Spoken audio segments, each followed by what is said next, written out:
अस्सलामुअलैकुम व्यूअर्स, कैसे हैं आप लोग। आज मैं लेके आई हूँ आप लोगों के लिए रमज़ान के तीसरा अशरा के हवाले से कुछ बहुत ही मज़ेदार और यूनिक रेसिपीज़। तो अगर आपको समझ ना आ रहा हो कि आज इफ्तारी में क्या बनाएं तो आप ये रेसिपीज़ ट्राई कर सकते हैं। उम्मीद करती हूँ कि आप इन्हें बनाना और खाना दोनों इंजॉय करेंगे। तो चलें जल्दी से वीडियो को स्टार्ट करते हैं। सबसे पहली रेसिपी है पोटैटो पिन व्हील्स की। तो चलें जल्दी से इसे स्टार्ट करते हैं। बिस्मिल्लाहिर्रहमानिर्रहीम। सबसे पहले हम इसका डो तैयार करेंगे। डो तैयार करने के लिए यहाँ पे मैं ले रही हूँ 2 कप मैदा। साथ ही मैं इसमें डाल रही हूँ 1/4 चमची नमक, आधी चमची ज़ीरा, 1 चमची बेकिंग पाउडर और अब इसमें शामिल कर देंगे 1/8 कप ऑयल। तो ये मेजरिंग कप से मैंने नाप के डाला है। अब हम इन सारी चीज़ों को एक दफ़ा मिक्स कर लेंगे।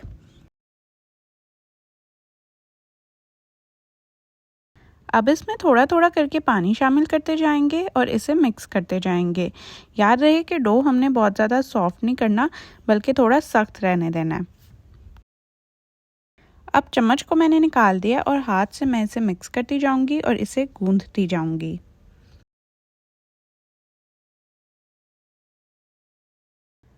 ये आप देख सकते हैं कि डो अच्छे से गूंथ चुका है। अब बारी आ जाती है इसके ऊपर ऑयल लगाने की।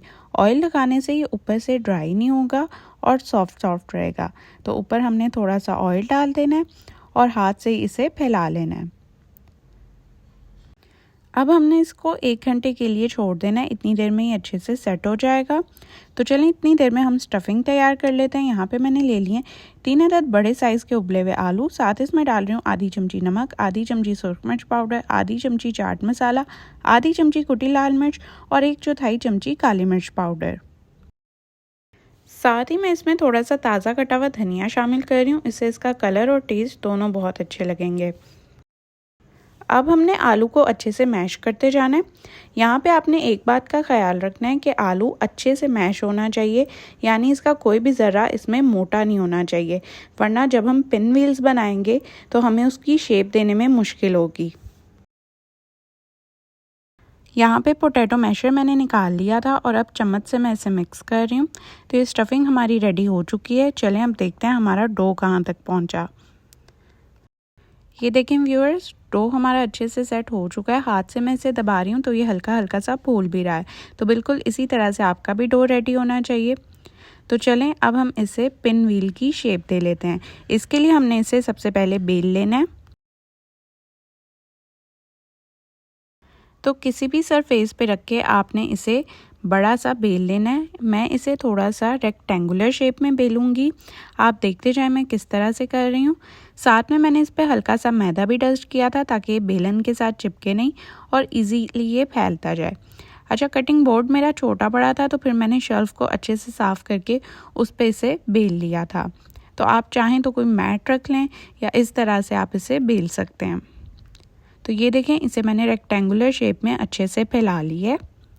तो ये आप देख सकते हैं कि इस टाइम ये पूरे मैदे की शीट की तरह लग रही है। तो जिस तरह से पफ पेस्ट्री होती है सेम उसी तरह से ये भी लग रही है, बस उसमें लेयर्स होती हैं, इसमें हमने लेयर्स नहीं बनाई। अब जो हमने स्टफिंग रेडी की थी उसे हम इस पूरी शीट के ऊपर फैला लेंगे। तो मैं स्टफिंग इस पे डालती जा रही हूँ और साथ साथ चम्मच से ही इसे फैलाती जा रही हूँ। तो आपने भी सेम इसी तरह से इसे फैलाते जाना है। अब इस पूरी शीट को मैंने अच्छे से स्टफिंग से कवर कर दिया है। एक दफ़ा सारी स्टफिंग को आपने चम्मच से ही इक्वल कर लेना है। अब बारी आ जाती है इसे रोल करने की। तो ये स्टेप आपने बहुत ध्यान से देखना है कि मैं किस तरह से इसे रोल कर रही हूँ। आपने बहुत ज़्यादा गैप नहीं देना इसमें और बहुत बड़े बड़े राउंड नहीं देने इसको। तो ये देखें, बिल्कुल इक्वली सा हमने इसे रोल करते जाना है। साथ साथ आपने हाथ से भी इसे हल्का हल्का दबाते जाना है ताकि इसके बीच में कोई स्पेस ना रह जाए। अब एक दफ़ा इस पूरे रोल को हम हाथ से भी हल्का हल्का सा दबाते जाएंगे और रोल करते जाएंगे। ये देखें इस तरह से। अब मैंने इस रोल को वापस से कटिंग बोर्ड पे शिफ्ट कर लिया है क्योंकि अब हमने इसके पीसेस कट करने हैं। तो यहाँ पे बहुत सारे लोग ये गलती करते हैं कि इसके पीसेस इक्वल कट नहीं होते, कट करते हुए ख़राब हो जाते हैं, जिससे ये देखने में बिल्कुल अच्छा नहीं लगता। तो आपने या तो 1 फिंगर का गैप रख लेना है या 1 या आधे इंच का गैप रख के बिल्कुल इक्वल साइज़ के इसके पीसेस कट करते जाना है। और ये आप देखिएगा कि देखने में कितना खूबसूरत लगता है, खाने में तो ये टेस्टी है ही। तो ये देखिए मैं इसे कट करती जा रही हूँ और ये काफ़ी सारे पीसेस मेरे पास तैयार हो गए हैं। अच्छा, जो बिल्कुल एंड वाला पीस होगा वो थोड़ा रफ होगा, वो चाहे तो आप वैसे निकाल लें, यानी सर्व ना करें, उसको फ्राई करके वैसे खा लें, लेकिन सर्विंग ट्रे में जो है ना आपने अच्छे वाले पीसेस रख लेने हैं। तो ये देखें, ये मैं आपको दिखाती हूँ। तो इस तरह से इसकी शेप होनी चाहिए। कुछ पीसेस मैंने कटिंग बोर्ड पे सेट कर दिए हैं ताकि आप इजीली देख सकें। ये देखें, तो ये कितने खूबसूरत लग रहे हैं देखने में। तो चलें, अब बारी आ जाती है इन्हें फ्राई करने की। अच्छा, इन पीसेस को आपने हाथ से भी हल्का सा चपटा कर लेना है, उससे भी इसकी शेप बिल्कुल बरकरार रहेगी। तो ऑयल मैंने पहले ही गर्म होने रख दिया था। जैसे ये गर्म हुआ है, इसमें मैं पिन व्हील्स डालती जा रही हूँ। यहाँ पे आप 2 तरीक़ों से इसे फ्राई कर सकते हैं। एक तरीका ये है कि आप एज इट इज़ ही इसे फ्राई कर लें। दूसरा तरीका ये कि मैदे की स्लरी बना के उसमें डिप करके भी आप इसे फ्राई कर सकते हैं। अब ये दोनों आपकी अपनी चॉइसेस हैं।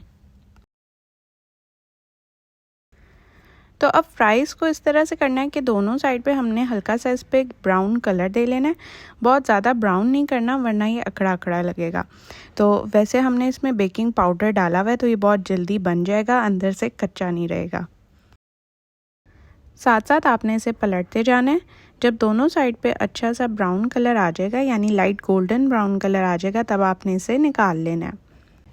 जैसे जैसे ये फ्राई होते जा रहे हैं, मैं इन्हें निकालती जा रही हूँ। थोड़ी देर के लिए आपने इसे किसी आयरन रैक पे रख देना है ताकि इसका एक्सेस ऑयल ड्रेन हो जाए, और फिर हम इसे सर्व करेंगे। तो ये है हमारे पोटैटो पिन व्हील्स की फाइनल लुक। चलें, अब चलते हैं अपनी नेक्स्ट रेसिपी की तरफ। हमारी नेक्स्ट रेसिपी है क्रिस्पी पोटैटो बाइट्स की रेसिपी। तो चलें, चल के देखते हैं हमने इसे किस तरह से तैयार किया है। यहाँ पे मैंने ले लिए हैं 4 अदद उबले हुए आलू। साथ ही इसमें डाल रही हूँ 1 चमची चाट मसाला, आधी चमची कुटी लाल मिर्च, आधी चमची सुरख मिर्च पाउडर, आधी चमची ज़ीरा और 1 चमची नमक।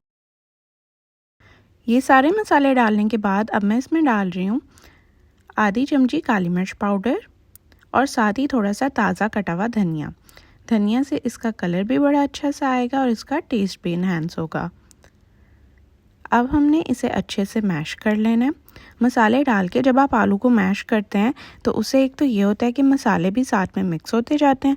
आपको अलग से इसे मैश करने की, फिर मसाले डाल के इसे मिक्स करने की ज़रूरत नहीं रहती। आलू को अच्छे से मैश कर लेने के बाद पोटैटो मैशर को भी हमने एक दफ़ा क्लीन कर लेना है। तो ये स्टफिंग हमारे पास रेडी हो चुकी है। अब आपने क्या करना है, 1 अदद ब्रेड का स्लाइस ले लेना है और उस पर ये स्टफिंग फैला के लगा लेनी है। तो छुरी की मदद से मैं इसे पूरे स्लाइस पे फैलाती जा रही हूँ।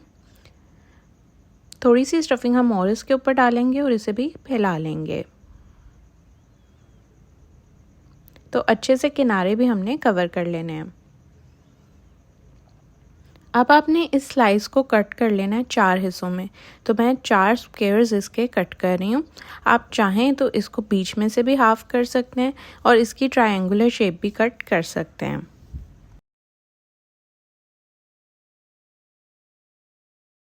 तो सेम इसी तरह से मैंने बाकी के स्लाइसेस पे भी ये स्टफिंग लगा ली थी और इनके भी छोटे छोटे स्क्वायर्स कट कर लिए हैं। आपने अपनी रिक्वायरमेंट के हिसाब से स्लाइसेस ले लेने और इन पे स्टफिंग लगा के इन्हें कट कर लेना है। अब बारी आ जाती है इन्हें कोट करने की। तो इसकी कोटिंग मैं कर रही हूँ मैदे की स्लरी से। सिंपल मैंने पानी में मैदा मिक्स किया और इसकी ये स्लरी सी तैयार कर ली है। तो अब हमने एक एक स्लाइस उठाते जाना है, इसे स्लरी में डिप करते जाना है और इसे ब्रेड क्रम्ब से कोट करते जाना है। तो मैंने यहाँ पे मोटे वाले ब्रेड क्रम्ब्स का इस्तेमाल किया है। मेरे पास ये अवेलेबल थे, आपके पास जो भी ब्रेड क्रम्ब्स अवेलेबल हो आप उसका इस्तेमाल कर सकते हैं। तो अच्छे से स्लाइस को मैंने ब्रेड क्रम्ब्स में कोट कर लिया है। अब इसी तरह से मैं बाकी के स्लाइसेस भी कोट करती जा रही हूँ।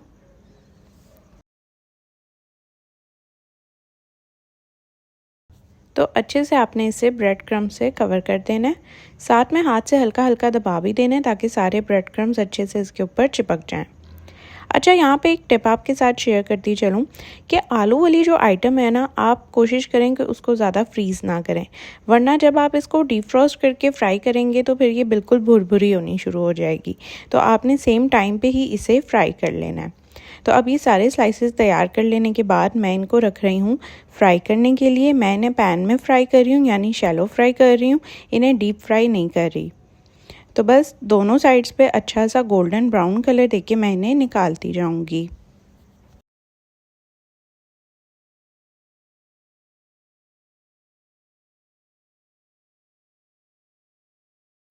व्यूअर्स, ये आप लोग देख सकते हैं कि इन पे अच्छा सा गोल्डन ब्राउन कलर आता जा रहा है। दूसरी साइड पे भी जब अच्छा सा गोल्डन ब्राउन कलर आ जाएगा तब मैं इसे निकाल लूँगी।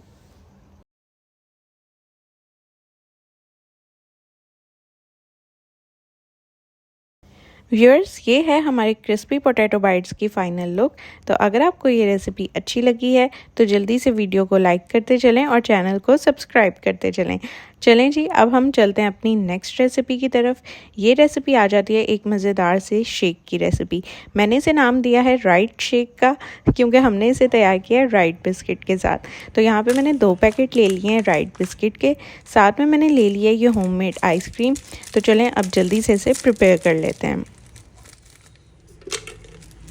अब सबसे पहले हमने ब्लेंडर में बिस्किट्स डाल लेने हैं। ये 2 पैकेट मैंने लिए हैं, 2 के 2 पैकेट ही यूज़ करूँगी। बस इसमें से मैंने 2 बिस्किट्स बचा लेने हैं। ये आपने गेस करना है कि इनका मैं क्या करूँगी। तो चलें, साथ ही मैं इसमें डाल रही हूँ आइसक्रीम के स्कूप्स। 2 से 3 स्कूप भर के आपने आइसक्रीम के डाल लेने हैं। ये आपकी अपनी चॉइस है, आप चाहें तो वनीला आइसक्रीम यूज़ कर लें, चाहे तो चॉकलेट आइसक्रीम यूज़ कर लें। और साथ ही मैं इस पर डाल रही हूँ चॉकलेट सिरप।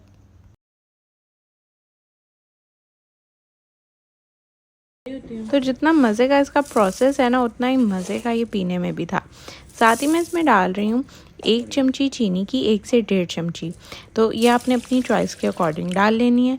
और 1.5 कप मैं इसमें दूध का शामिल कर रही हूँ। दूध शामिल करने के बाद अब हमने इन सारी चीज़ों को अच्छे से ब्लेंड कर लेना है।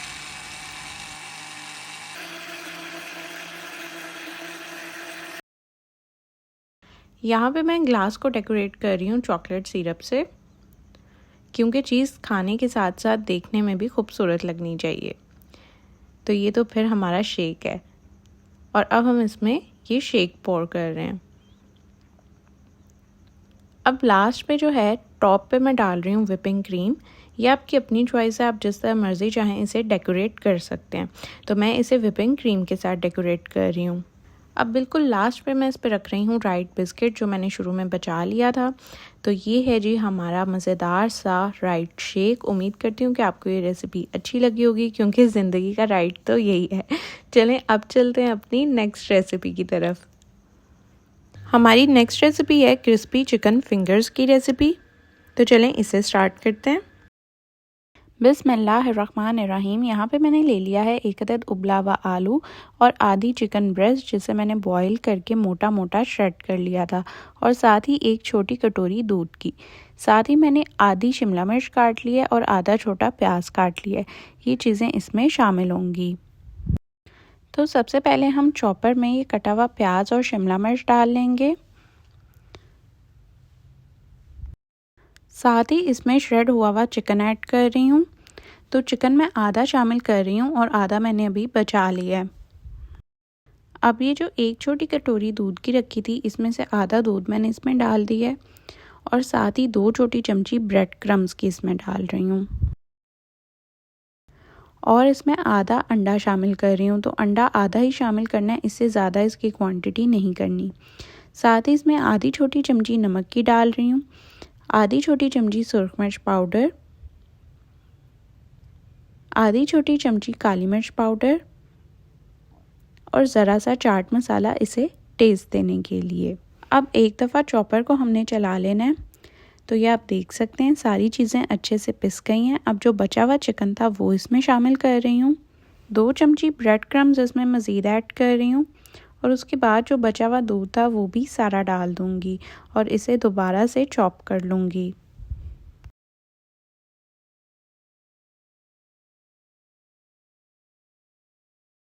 चिकन एक दफ़ा अच्छे से पिस चुका है। अब जो आलू मैंने उबाल के रखा था वो मोटा मोटा काट के मैंने चॉपर में डाल दिया है।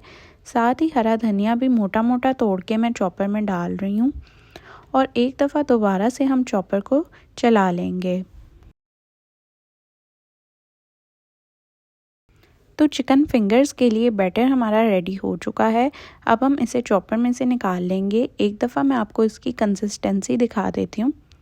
तो ये देखें कि चिकन ज़रा नरम नरम ही है, तो इसी तरह ज़रा नरम नरम चिकन ही होना चाहिए ताकि खाने में हमारी स्टिक्स बाहर से क्रिस्पी और अंदर से जूसी रहें।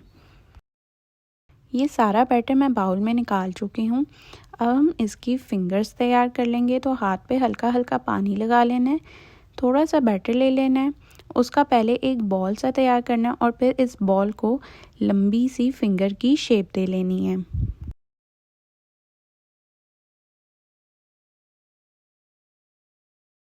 तो ये देखें, इस तरह से आपने इसे बना लेना है। तो ये चिकन फिंगर तैयार है। तो ये सारी चिकन फिंगर्स मैंने तैयार कर ली हैं। अब मैं इसे 15 मिनट के लिए फ्रीज़र में रख दूँगी ताकि एक दफ़ा सेट हो जाए, और 15 मिनट के बाद हमने इसे कोट कर देना है। तो उसी तरह अंडे और ब्रेड क्रम्ब से मैं इन फिंगर्स को कोट कर रही हूँ और कोट कर कर के हम इसे रखते जाएंगे।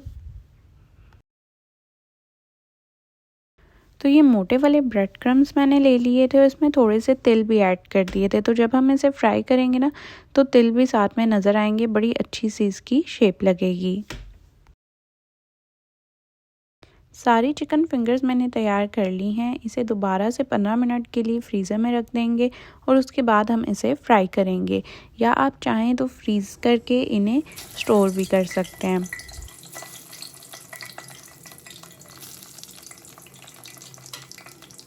तो ये फिंगर्स मैंने डाल दी हैं ऑयल में फ्राई होने के लिए। अब दोनों तरफ अच्छा सा हम ब्राउन कलर देके इन्हें निकाल लेंगे। तो जब एक साइड पे कलर आ जाए तो साइड हमने पलट लेनी है, उसके बाद दूसरी साइड पे भी अच्छा सा ब्राउन कलर देके हमने इसे निकाल लेना है। तो ये चिकन फिंगर्स अच्छे से फ्राई हो चुकी हैं। अब मैं इन्हें निकाल रही हूँ। निकालने का मेथड ये है, या तो आप इन्हें अलग प्लेट में निकाल लें जिसमें इनका एक्सेस ऑयल ड्रेन हो जाए, या किसी रैक पे रख दें, और उसके बाद हम इसे सर्विंग डिश में रखेंगे। तो ये है हमारी क्रिस्पी चिकन फिंगर्स की फ़ाइनल लुक। आप भी जल्दी जल्दी से जाएं, ये रेसिपी बनाएं और इसे इंजॉय करें। हम चलते हैं अपनी नेक्स्ट रेसिपी की तरफ।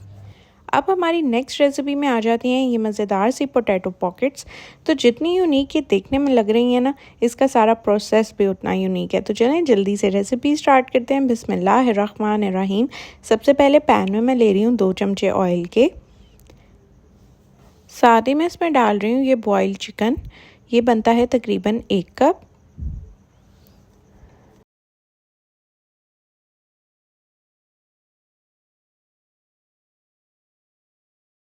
अब चिकन को आपने हल्का हल्का सा फ्राई कर लेना है। जब ये हल्का सा फ्राई हो जाएगा तब हमने इसमें डाल देनी है कटी हुई गाजर। तो मेरे पास फ्रीज़ हुई हुई थी, ये बनती है तकरीबन 1 कप के करीब। आपने एक गाजर लंबाई के रुख काट के इसमें डाल देनी है। जब गाजर अच्छे से खुल जाएगी और ये सौते होने लग जाएगी, तब हम इसमें कुछ और सब्जियां शामिल करेंगे। तो यहाँ पे मैंने ले ली है 1 अदद कटी हुई शिमला मिर्च, आधा कटा हुआ प्याज और 1.5 कप के करीब कटी हुई गोभी। ये तीनों चीज़ें इसमें शामिल कर देंगे। सब्जियां डालने के बाद इन्हें भी हमने 2 से 3 मिनट के लिए फ्राई कर लेना है। बस बहुत ज़्यादा इन्हें कुक नहीं करना कि इनकी शक्ल ना ख़राब हो, इनकी शक्ल इसी तरह बरकरार रहे, इतना सा हमने इन्हें कुक करना है। अब मैं इसमें डाल रही हूँ आधी छोटी चमची नमक, आधी चमची कुटी लाल मिर्च, आधी चमची चाट मसाला और आधी चमची काली मिर्च पाउडर। साथ ही मैं इसमें ऐड कर रही हूँ 3 बड़े चमचे सोया सॉस के। अब अच्छे से मसालों को सब्जियों के साथ मिक्स कर लेंगे। 1 मिनट मज़ीद इसे कुक करेंगे और उसके बाद हम फ्लेम को ऑफ़ कर देंगे। तो ये स्टफ़िंग हमारी बिल्कुल तैयार हो गई है। इसे हम बिल्कुल ठंडा होने देंगे, यानी रूम टेम्परेचर पे आने देंगे। लास्ट में मैंने इसमें थोड़ी सी हरी मिर्च काट के डाली है ताकि इसका टेस्ट ज़रा सा इन्हेंस हो जाए और ये खाने में भी थोड़ी स्पाइसी हो। तो चलें जी, अब चलते हैं अपना डो रेडी करने की तरफ। यहाँ पे मैंने ले लिए हैं 4 अदद उबले हुए आलू। बेसिकली इस रेसिपी में हम इसका डो तैयार कर रहे हैं आलू के साथ। तो आलू को हमने अच्छे से जो है ना वो श्रेड कर लेना है। तो यहाँ पे जो है मैं इसको श्रेड कर रही हूँ ताकि बिल्कुल बारीक बारीक से आलू के ज़र्रे हों और मोटा मोटा कोई भी ज़र्रा ना आए मुँह में। तो चारों आलू को मैं इसी तरह से श्रेड करती जाऊंगी। तो बस ये आप देखते जाएं कि ये कितनी यूनिक होने वाली है बनाने में भी, और इसका टेस्ट भी बहुत मज़े का होने वाला है। साथ में मैं इसमें डाल रही हूँ 1 अदद अंडा। अंडा आपका रूम टेम्परेचर पे होना चाहिए। साथ ही मैं इसमें डाल रही हूँ आधा कप के करीब मैदा।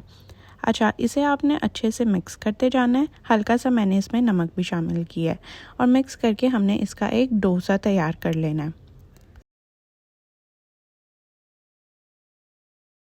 जहाँ पे आपको लगे कि मैदा कम है, ये ज़्यादा चिपचिपा हो रहा है, वहाँ पे आपने मज़ीद मैदा शामिल कर देना है। तो मैंने इसमें 1/3 कप के करीब मज़ीद मैदा ऐड किया है। अब मैं इसे फ़ोल्ड करती जा रही हूँ और इसे मिक्स करती जा रही हूँ। तो ये डो ज़रा स्टिकी सा होगा, यानी चिपचिपा डो तैयार होगा। आपके हाथों के साथ चिपकेगा, तो ये आपने ख़याल रखना है। तो ये स्टिकी सा डो हमारे पास रेडी हो गया है। अब आपने क्या करना है, कटिंग बोर्ड पे मैदा डस्ट कर लेना है। इसमें से थोड़ा थोड़ा सा डो अपने उठाते जाना है। तो मैं यहाँ स्पैचुला की मदद से ये डो उठा के इस पे रख रही हूँ। अब हल्का हल्का सा हमने इसे फैला लेना है और एक स्क्वायर सी शेप दे लेनी है। साथ जो हमने स्टफिंग तैयार की थी वो इसके ऊपर रख देनी है। स्टफिंग की आपने एक जनरस अमाउंट रखनी है, बिल्कुल कम स्टफिंग नहीं होनी चाहिए। और अब थोड़ा सा डो मज़ीद हम इसके ऊपर रख देंगे और इसे चारों साइड से अच्छे से कवर कर देंगे। अब शेप आपकी मर्ज़ी, आप गोल देना चाहते हैं तो गोल दे लें, चौकोर देना चाहते हैं तो चौकोर दे लें।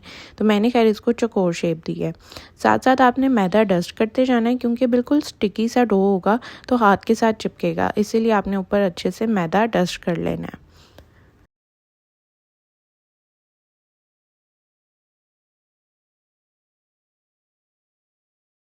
अब पैन में आपने थोड़ा सा ऑयल डाल लेना है। हम इसे शैलो फ्राई करेंगे। जैसे ही ऑयल गर्म हो जाएगा तो ये पोटैटो पॉकेट्स उठा के हमने ऑयल में रख देनी है। अभी मैं आपको 2 पोटैटो पॉकेट्स रेडी करके दिखा रही हूँ।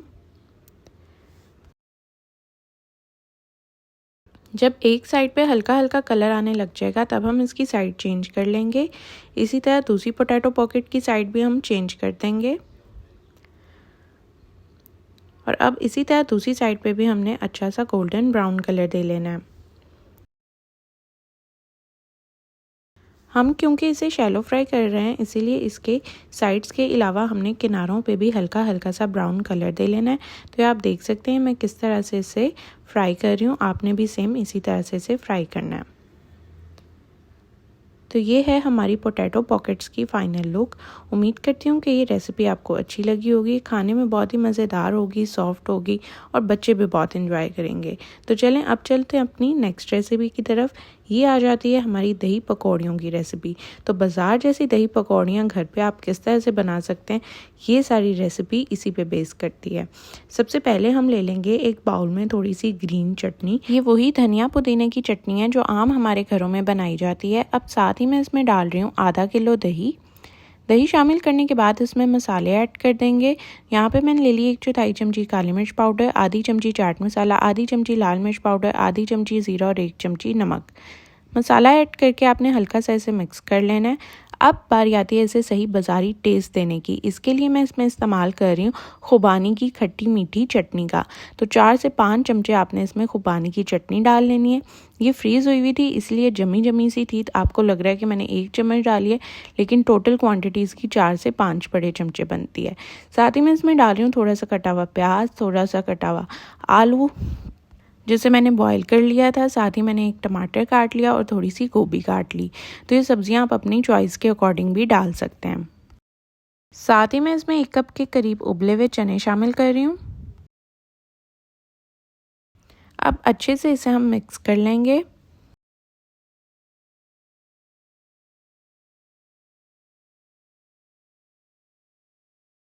जब ये अच्छे से मिक्स हो जाएगा तब बारी आती है अपने नेक्स्ट स्टेप की। तो यहाँ पे जी हमने ले लेना है 1 अदद सर्विंग बाउल जिसमें हमने ये सर्व करनी है। इसमें मैं डाल रही हूँ पकौड़ियाँ। पकौड़ियाँ मैंने गोल इस्तेमाल की हैं, इन्हें पहले से भिगो दिया था। अब ये नरम हो गई हैं तो मैं इसे सर्विंग बाउल में डाल रही हूँ। तो ये मैंने तकरीबन 4 मुट्ठी भर के ली थी पकौड़ियों की। और अब ये जो दही और सब्जियों का सारा हमने मिक्सचर रेडी किया था वो इसमें डाल देंगे। अब जैसे ही आप ये मिक्सचर ऐड करेंगे तो पकौड़ियाँ एक ही दम दही को सोक कर लेंगी। आपने 2 मिनट के लिए वेट करना है उसके बाद हम इसमें मज़ीद दही शामिल करेंगे। तो ये देखिए मैं ऊपर से मज़ीद दही ऐड कर रही हूँ। तो ये टोटल जो दही इसमें इस्तेमाल हुआ है वो तकरीबन 3 पाव के करीब इस्तेमाल हुआ है। अब इसे हम एक दफ़ा दोबारा से मिक्स कर लेंगे। अगर आपके पास खुबानी की चटनी अवेलेबल ना हो तो आपने इसमें थोड़ी सी चीनी डाल देनी है, उससे भी इसका टेस्ट मज़ेदार बन जाएगा। वैसे तो आप कोशिश करें कि खुबानी की चटनी का इस्तेमाल करें, और अगर आपको इसकी रेसिपी चाहिए हो तो मुझे नीचे कमेंट करके ज़रूर बताइएगा, मैं आपके साथ इसकी रेसिपी शेयर कर दूँगी। अच्छा, बाउल के किनारों को हमने अच्छे से क्लीन कर लेना है क्योंकि ये हमारा सर्विंग बाउल है। ऊपर मैं थोड़ी सी इमली की चटनी डाल रही हूँ और इसे हल्का हल्का सा फैला लूँगी। तो अब बिल्कुल लास्ट में मैं इस पे डाल दूँगी थोड़ी सी पापड़ी। जो समोसा पट्टी और रोल पट्टी आपके पास बच जाए या टूटी हुई निकले, उसे आप फ्राई करके आराम से घर पे पापड़ी तैयार कर सकते हैं। तो इसके साथ साथ वीडियो को मैं करती हूँ एंड, और अगर आपको ये तीसरा अशरा स्पेशल रेसिपीज़ अच्छी लगी हैं तो जल्दी से वीडियो को लाइक कर दें और चैनल को सब्सक्राइब कर दें। यकीन करें एक एक वीडियो के पीछे बहुत ज़्यादा मेहनत लगी होती है। मैं मिलती हूँ आपसे नेक्स्ट वीडियो में, तब तक के लिए अल्लाह हाफ़िज़।